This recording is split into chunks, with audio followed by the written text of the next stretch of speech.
Hello students, this is my sixth video lecture and today I shall talk about lever arm rule.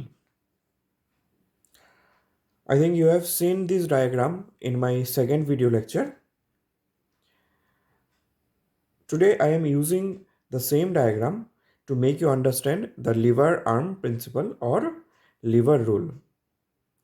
From this diagram you can know about number of phases and the composition of phase, but with this, you also can know about the proportion of coexisting phases at any given temperature.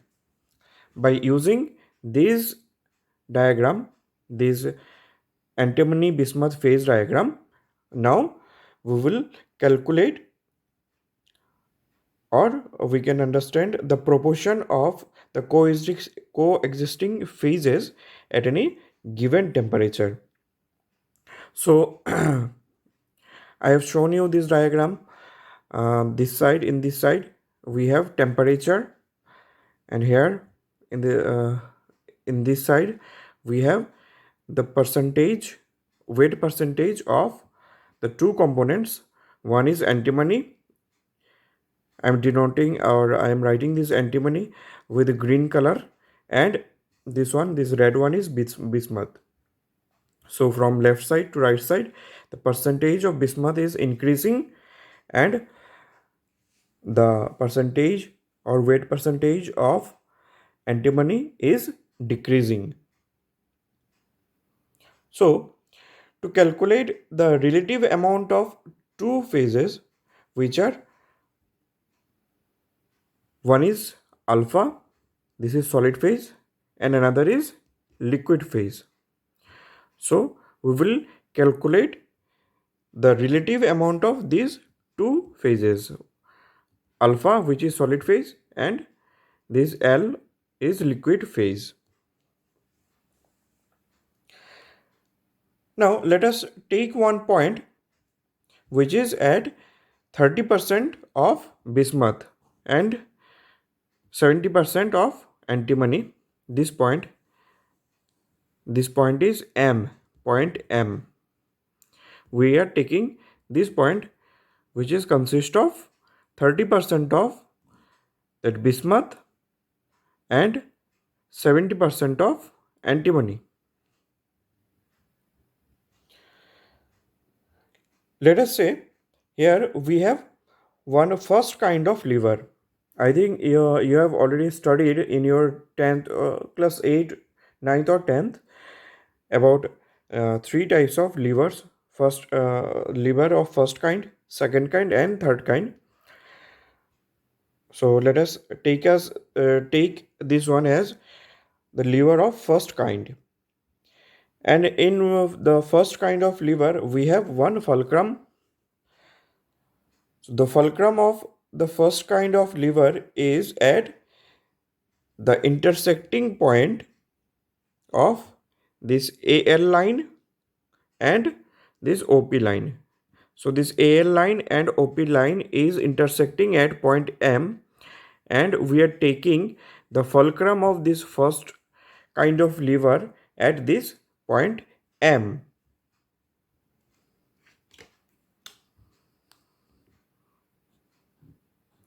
So this is the fulcrum.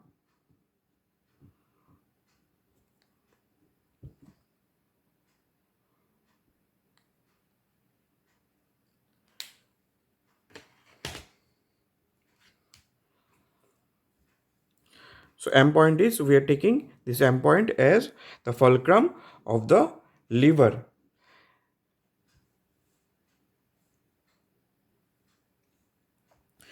In this case, OM and MP are the two different lever arms. So this OM, this OM is one arm of this lever, and this MP is another arm of the lever. So the whole tie line, I told you in my different lectures, there's this isothermal line or constant temperature line is called tie line, and this tie line is the lever of first kind, where OM, this side, the left side of this fulcrum OM is one arm, and the right side of this fulcrum, which is MP, this is another arm of this lever. Now, suppose we are hanging two masses, one at point O and one at point P. So we are hanging two masses, one is from the left hand side of the fulcrum and another is from the right hand side of the fulcrum. We know that in the case of first kind of lever, the relative lengths of the lever arms multiplied by the amount of phase present must balance. So we have to balance the both side. So here the tie line, this tie line is used as the arm of the lever.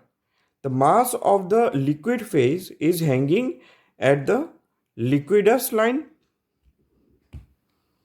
This is the liquidus line.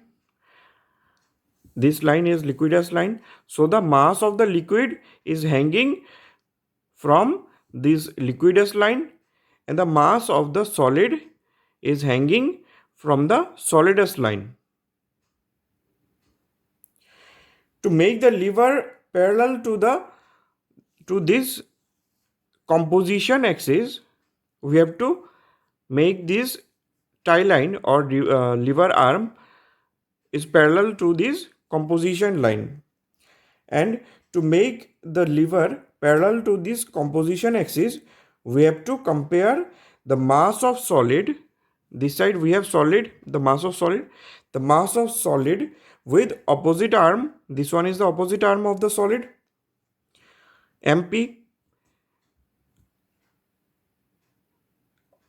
So we have to compare the mass of solid with the opposite arm from the fulcrum, which is liquidus arm. So this is liquidus arm, as this arm is cutting this liquidus line, and the mass of the liquid we have to compare it with the solidus line, as this arm of the lever is intersecting this solidus line. So this rule is called lever arm rule or lever rule, because the amount of a given phase multiplied with or multiplied by its lever arm is equal to the amount of the other phase multiplied by its lever arm. So now I am showing the two different masses. This is,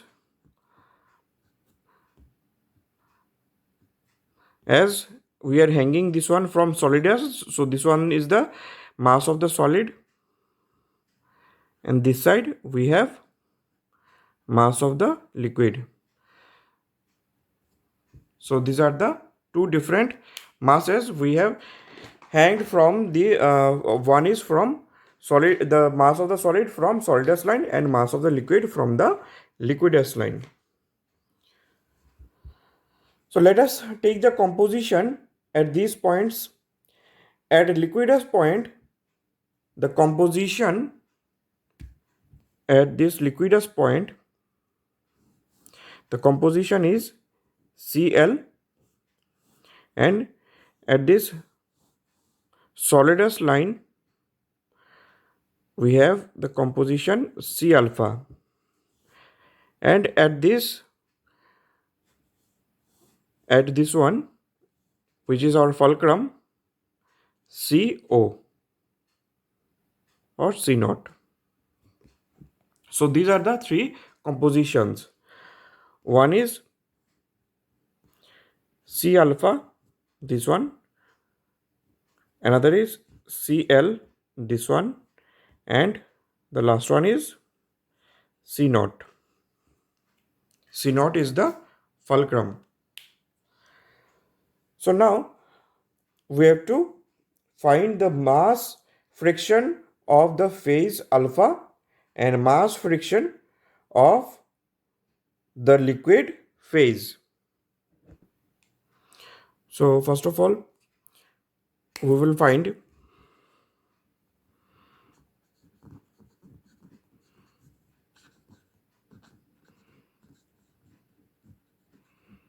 mass friction of the alpha phase,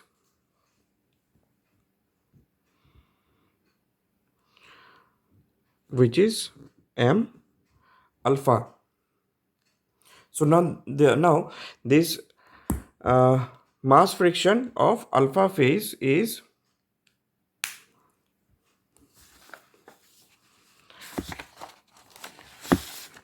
from here.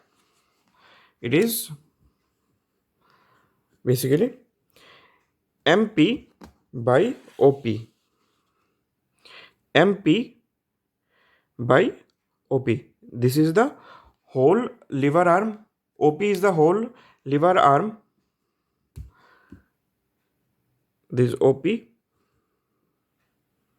is the whole lever arm. MP is the liquidous part. As we are taking or we are calculating the mass friction of solid, so we have to take the opposite side, opposite arm of this fulcrum. So this is the opposite arm, the liquidous one. So for solid we have to take liquidous arm. So this MP divided by the whole lever. So this MP is equal to how much? So this part is CL. This part is CL and this part is CO. So this part will be how much? CL, the whole part, CL minus CO. CL minus CO is equal to MP.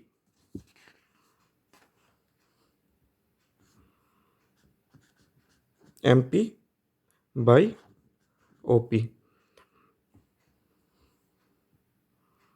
is equal to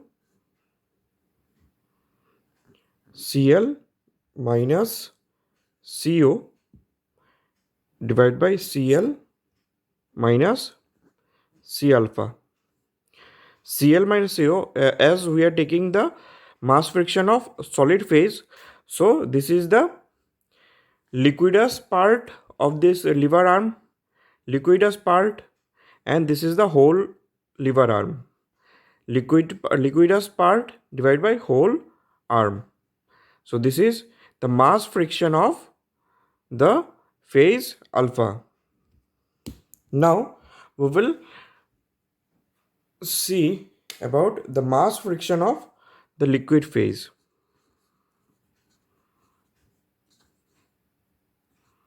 Mass friction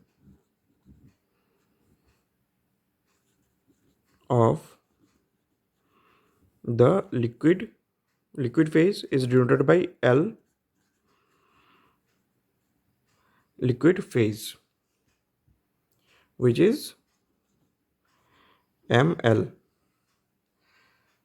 So now this ml is equal to ml, as we are taking the liquid mass friction of liquid part.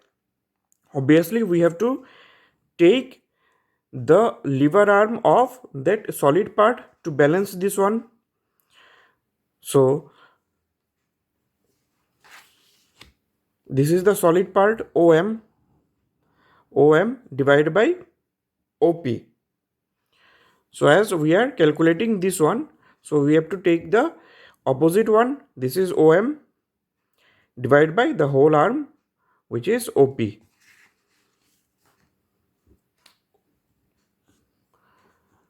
OM divided by OP.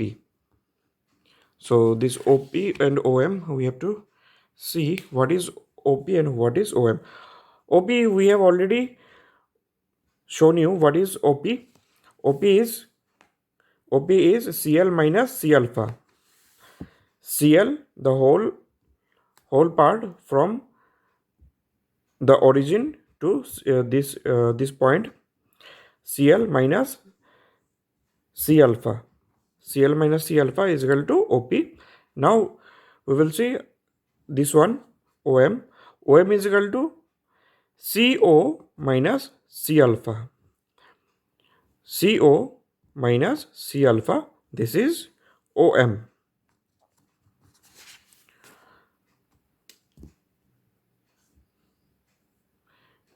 CO minus C alpha divided by Cl minus C alpha. So thus we can find the mass friction of two different phases which are present in one two-phase region by using the tie line. Tie line means that isothermal line. So by using the tie line and imagine it as a first kind of lever, we can calculate the mass friction of two different phases, and this is called lever arm rule.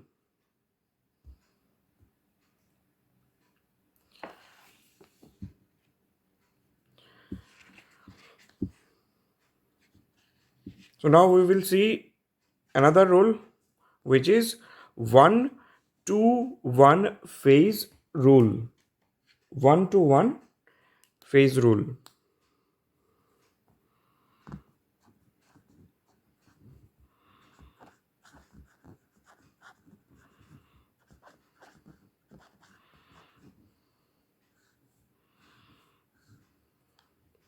One-to-one phase rule.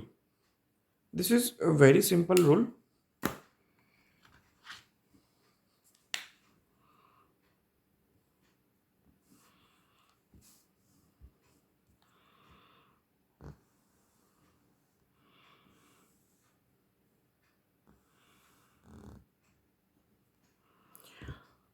This side we have copper, this side we have nickel.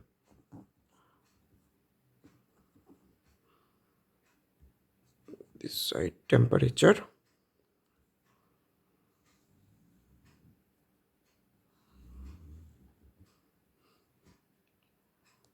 So this is the two-phase region. So here we are drawing one tie line. So if we see this tie line, so before starting this one, I have to indicate different phases. This is L, liquid phase. This is alpha. This is L plus alpha. This is the two-phase region. This is single phase region, which is a liquid. Here liquid phase is in equilibrium, and here the solid phase is in equilibrium. So here we have single phase. In this place also we have single phase.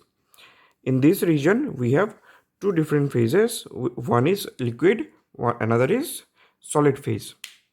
So this is one tie line or isothermal line. So if we see this isothermal line, here we have one phase, here we have two phase, and here another single phase. Okay, we can take another line.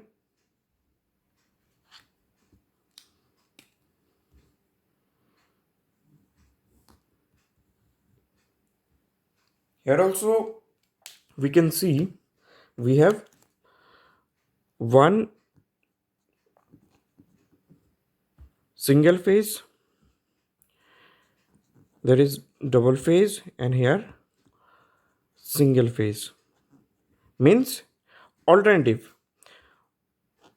One phase means single phase, double phase, and single phase. So after a single phase, there will be one two phase. Again, there will be a single phase like this. Uh, if we have more components, then we can see that there will be another two, another one, another two, like this, like this.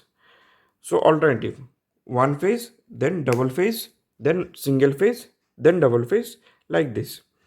So in this case, here one is larger line, another is shorter line.